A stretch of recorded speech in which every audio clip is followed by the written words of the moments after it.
Dream game true moments மாதிரி இருக்குது. Like from yesterday நிறைய நாங்கள் சேட்டில் இவ்வளோ நாள் பேசின விஷயம்லாம் ரியலிஸ்டிக்காக இருக்குது அப்படிங்கும்போது ஃபீலிங் ஹாப்பி.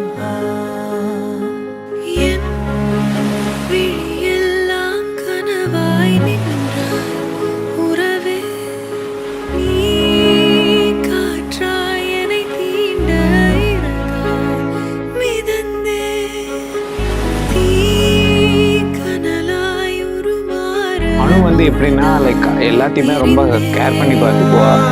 என் உயிரை உண்ணும் என் உறக்கம் கொல்லும் என் உயிரை உண்ணும் தேன் சுடரே என் உறக்கம் கொல்லும் தேன் சுடரே என் உயிரை உண்ணும் தேன் சுடரே என் உறக்கம் கொல்லும் தேன் சுடரே என் உயிரை உண்ணும் தேன் சுடரே என் உறக்கம் கொல்லும்